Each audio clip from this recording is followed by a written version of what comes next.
Next week we'll be looking at Hesiod's Theogony. We already know a little bit about the title because we've covered it as a vocabulary word.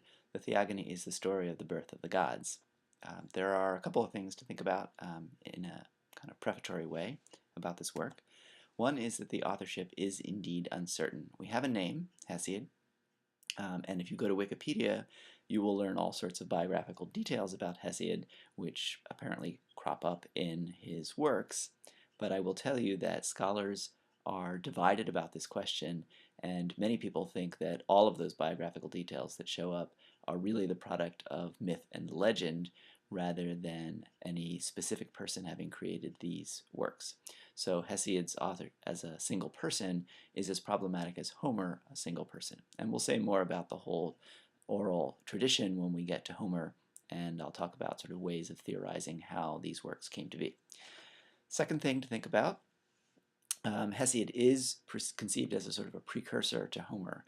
So people have often read the Theogony looking for hints of what is to come in later poems, like the Iliad and the Odyssey, both in terms of the subject material. So Hesiod gives us the pantheon that will become so important in the Iliad, but also in terms of poetic structure and style. So there are times when we will look at the Theogony and we will see particular things happening that we will see again in the Homeric works. There are two main purposes for the Theogony. One is to assert a Pan-Hellenic identity and values. The birth of the gods is always a question of cosmic order. So it arranges the gods in relation to their powers to each other, and it tells the story of sort of how this came to be. Hesiod is really interested in coming up with a single story, and so the Theogony is about the birth of all the gods. It's not a story of one god, as a Homeric hymn would be. Before Hesiod, there were a variety of Homeric hymns, many of which we assume are lost. So there's a sort of a variety of stories about the gods and goddesses, and those stories are often mutually conflicting, exclusive.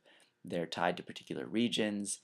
Hesiod tried to create a narrative that would be the same narrative, and this would be a story that could be told everywhere, and it would always be the same story. So that is what we call sort of a pan-Hellenic story. It belongs to the Hellenes, the Greek-speaking peoples, but it belongs to all of them as one people. And because the Theogony will include a whole set of values as to what is appropriate action and inappropriate action, we would also say that those values are connected with the Pan-Hellenic identity. More particularly, Hesiod wanted to establish the dominance of Olympian Zeus. And today we sort of take this for granted, but it's worth remembering that there were a variety of gods and goddesses, and they were worshipped to differing degrees in differing places and at differing times. And Hesiod is the one who basically comes up with the Olympian gods, Zeus and the sort of the main set of gods, and creates that as the dominant pantheon and says these are the most important gods, these are the gods that we will then worship. There may be other ones, there are lots in the Theogony, lots of subsidiary gods and goddesses, but he wants to establish this sort of main dominant model. If we look at the map of the Mediterranean, we can see why the Hellenes might be interested in having a Pan-Hellenic identity and why it would be so necessary to kind of assert that identity through a unified set of beliefs about the gods. The colored portion of the map here is a representation of the Hellenic world, and you can see that it's centered in Greece and the Peloponnesian Peninsula, but that it spreads extremely widely throughout the Mediterranean. On the other hand, it's very thinly spread, so it covers a wide area, but it's always on the coastlines. It never extends inward. You can compare this to the eventual map of, say, the Roman Empire. Rome was interested in holding and dominating and administering large territories. The Hellenes, the Greek-speaking peoples, were not interested in that at all. These are traders. These are seafarers, and that's why they dominated the edge of the ocean. They didn't penetrate inland. They didn't seek to politically dominate large territories. And there was no single central power that was responsible for all of these groups either. So they're politically disunified and they are geographically widely spread. If that's true, to maintain a cultural unity and identity, you need to really assert single sets of texts, beliefs, things that everybody knows. The language itself is an important unifying factor, but it can't be the only one. And so texts like Hesiod's Theogony serve as the glue that holds together a people that is this widely spread.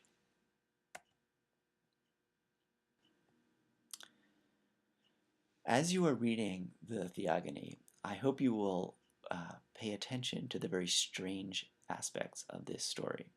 These are really, really weird tales. And there are a couple of characteristics of the narrative that might help account for some of the strangeness, and we'll be trying to account for that in our discussion as well. The first is the concept of ontology and its related concept, ontogeny. This comes from the Greek word ontos, which means being. Ontogeny is the creation of being. So in biology, the development of an organism is called its ontogeny. Ontology is the nature of being. These stories are stories not just about the birth of the gods, but about the nature of the gods. What do they consist of? How do they act? What relationship do they have to the world itself? And that makes them inherently pretty strange. The other concept is teleology, and this comes from the Greek word telos, which means end. Teleology is the explanation of something by reference to its purposes rather than its causes. So this is when you tell a story, and the reason that something happens in the story is that you know that the story has to end a particular way.